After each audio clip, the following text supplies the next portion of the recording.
don't know. It's hard to explain because I'm not in their thought process because I don't think any film should be banned. Like, as long as it's fiction, of course.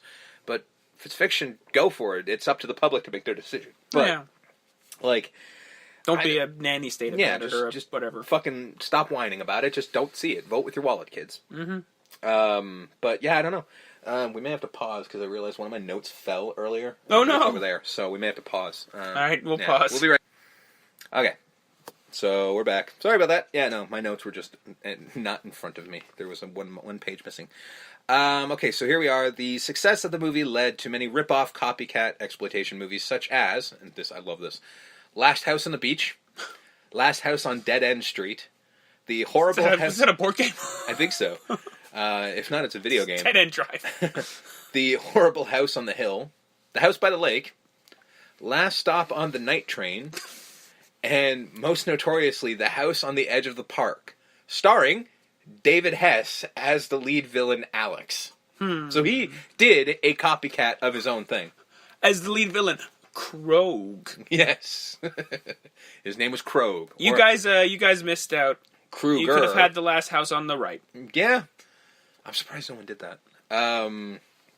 In the 1980s, the American video version contained additional text after the film reading, "Coming soon to a theater near you from the producers of Last House on the Left and the director of Friday the 13th Part 5, The Last House on the Left Part 2. You won't believe your eyes."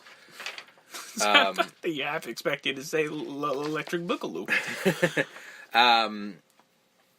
Vestron Pictures hired Danny Steinman to write and direct a sequel, though the film fell apart in pre-production due to rights. So, a sequel to what? Everybody's dead. The parents? What are they going to do? Move on and live a happy life? No. Is that the movie?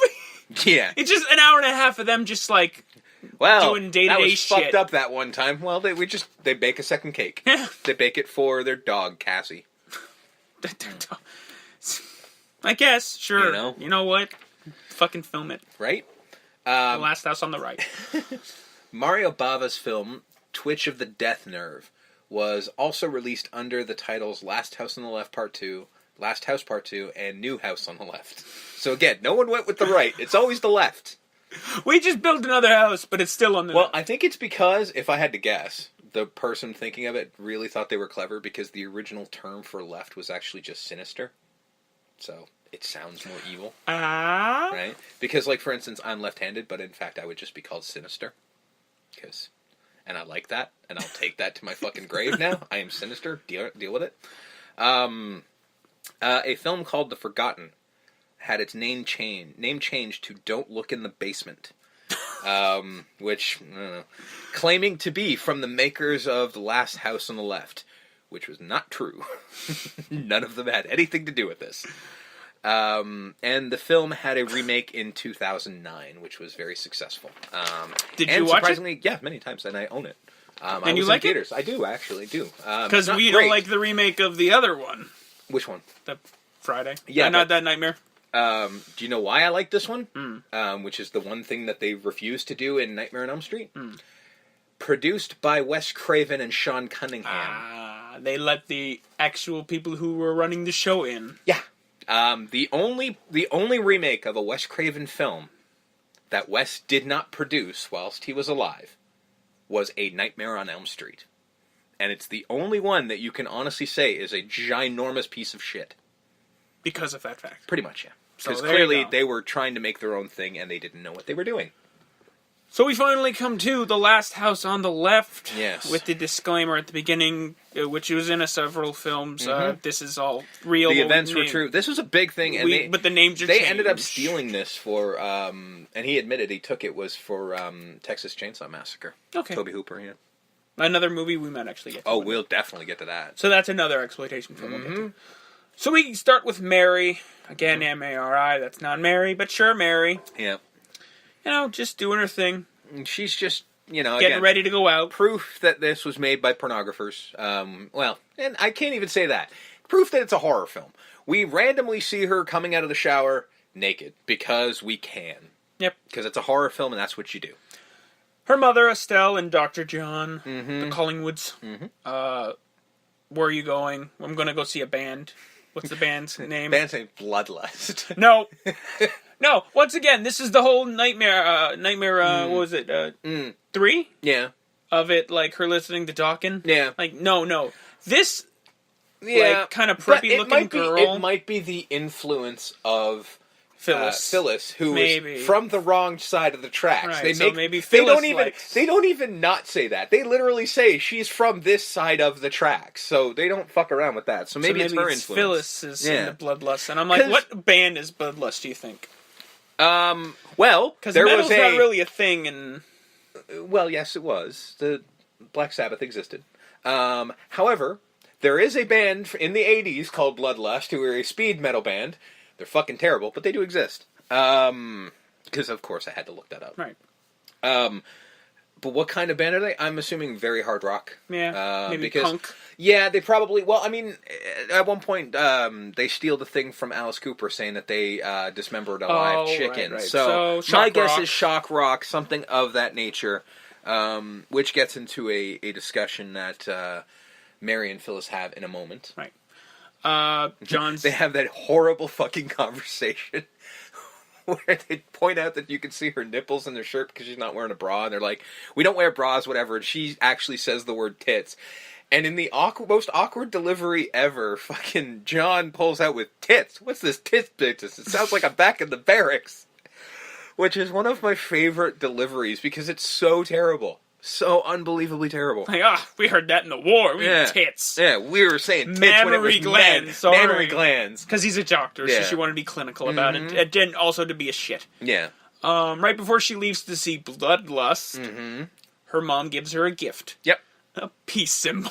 Peace necklace. So right before you go see Bloodlust, honey, here's your peace symbol. Well, they did point out that they were very confused by it. It's because a MacGuffin. Like, well, no, it wasn't even... Yeah, but it wasn't... Well, I mean, it was, but it wasn't even just that, because they did actually cover their ass by at one point saying, I thought you were supposed to be the love generation. Yeah. Why are you seeing this horrible shit?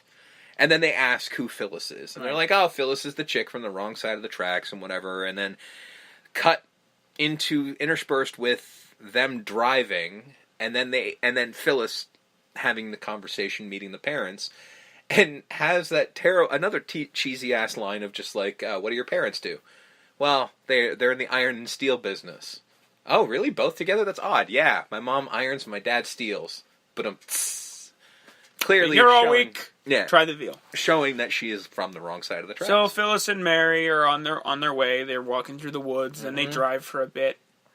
They end up at a lake, and they pull out a bottle that they'd hidden of whiskey? I don't know what the fuck. A bottle of liquor. Some sort of booze. And they drink that, and that's where they have the conversation of what would it be like to fuck Bloodlust, although they say make it because it's the 70s. Yeah. And Mary just goes like, oh, it'd be all soft and cotton, and Phyllis is like, are you fucking nuts? It's Bloodlust. They're crazy. Bloodlust. Which... You're not being laid down on the bed of roses by Bloodlust. Which to me further proves that she's probably not a fan of Bloodlust. She's just there because she wants to impress her cool friend. Because she's 17. How many people do you think do that now? Oh, I used to do it. Until I became, well, not the cool friend, but I became the guy who didn't give a fuck. But yeah, I used to totally do that. Pretend I was into something even though I wasn't. Yeah, but you were never like a preppy going to see Slipknot. Well, no, I wasn't, because I was a fan of them. You know what I mean, yeah, though? you know what? In picture someone like Mary going to see Slipknot with her cool friend with the fucking earring in her nose, I mean, her nose ring. Not to name names, but I did date someone who did that. Okay, well. I mean, she came to the Cradle of Filth concert, and there is no fucking way she's heard a note of that since.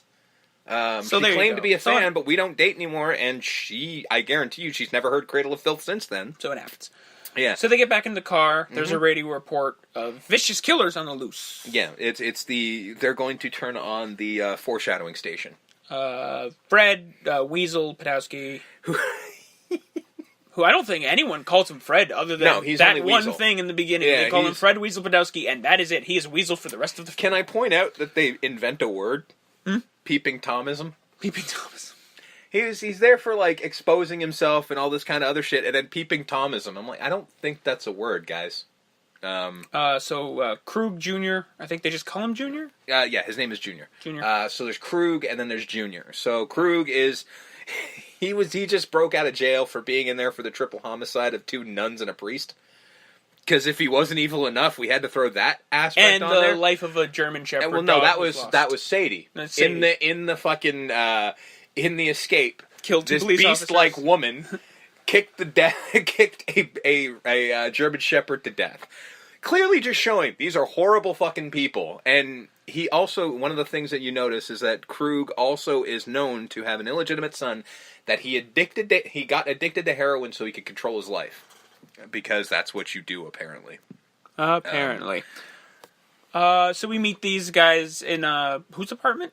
It's just an apartment. An apartment. So we meet Junior, Fred, Sadie, and then Krug comes in later.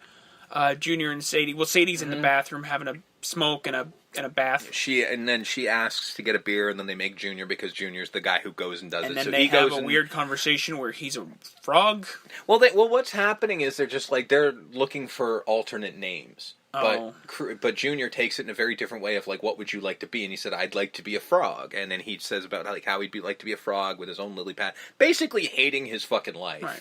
And it's kind of a sweet moment, weird but sweet. And it's the last weird but sweet moment you get from Sadie because she just becomes weird and fucked up after this. But it was kind of a nice little moment, and then it's not because she's somewhat matronly. She's motherly in a she remains so. Because she's Krug's girl. Yeah, well, she's both of their girls. She's like that's what ends up setting shit in focus. So she's like kind of the group's girl. She's the group's girl, but she's very motherly to Junior. In fact, she's the only one who sticks up for him a few times when Krug is being a shithead to him. So she just sort of goes like. Basically, so what ends up happening, she gets out of the bath, and then Krug is trying to have sex with her, and she's like, this is not happening, and then Weasel's trying to join in, and Krug's like, get the fuck out of here. And then they have this whole conversation about, like, she's been reading women's lib magazines, so she's not going to put out any more until they get a couple more chicks in the gang. Which, I didn't realize you were a gang, but okay, now we're doing this. So, intercut with because this movie does a lot of this where they'll show a scene, intercut it with another scene, and then return to the previous scene. More proof that they had no idea what they were doing. Because between the conversation between Junior and Sadie, and Sadie telling them about her women's lib stuff, there's a scene of Mary and Phyllis just getting ice cream. Go and get ice cream. For no reason. Well, the idea is to set up that they have this whole night planned, I think. And they do mention several times that they wish they had some good weed. Yeah. Grass, because it's the 70s. That's what you do. And, like, and that's sort of the whole point of the setup. Ironically, I've seen movies do that today. So, as much as I want to make fun of it, I'm like, their movies do it now. And I'm like, it's not a good thing. Don't do it, but that's how they felt they had to do it. Those kids. Yeah. Green Lantern comes to mind. So Mary and Phyllis rock up to Junior. Well, he looks like he's selling weed. They have a nice little line where they're just like, keep an eye out for somebody who looks like he's selling grass. And then they look and go, yeah. That guy's doing it. And then he literally goes, I don't got that stuff. That shit. And then it fucking occurs to him, more girls. Wait a minute. Yeah, I got that shit. Hey, lady, come back here. Let's get together. Which is this most 70s thing ever. And I'm like, oh my god, this is genius. Hey, ladies, if the guy says, man, I don't got that, and then walk away, and then immediately says, "Hey, I got that." Well, no, he could be. He could be. Unless he's on grass himself. Well, no, it could be that he thinks that they might be cops, so he's trying to throw them off the scent of like, no, I don't, and they're just like, oh man, and then he goes, well, maybe I do. Come back. Okay, he plays a game with them. Yeah. He doesn't. So he takes them inside, and then they have the doors open. Them to moo. We'll get there. We're not there yet. No, we are. Oh, are we? Because it's the gang bringing them upstairs, intercut with the Collingwoods getting her birthday together because they put up a happy birthday Mary. Right. And then we cut back to the gang. No, they're not making the cake yet. No, not the cake hasn't happened yet. Yeah. So we cut back to the gang, and now they've got them surrounded, and they're saying, "Yo, you wanted some grass, huh?" Well, that was the thing. What, cow? Well, okay, you skipped a part where they locked them in. Well, yeah, that's the other thing. Locked the door, which is not good. Which I'm also like, you can. Well, I'll get to this in a minute because I'm assuming Mary's like paralyzed with fear because there's a lot of times she could just run out the fucking door. Mm-hmm. But whatever. Yeah, so then this is where he's like, what are you, a cow? Moo, and he's mooing at them. It's creepy. It's intense as fuck.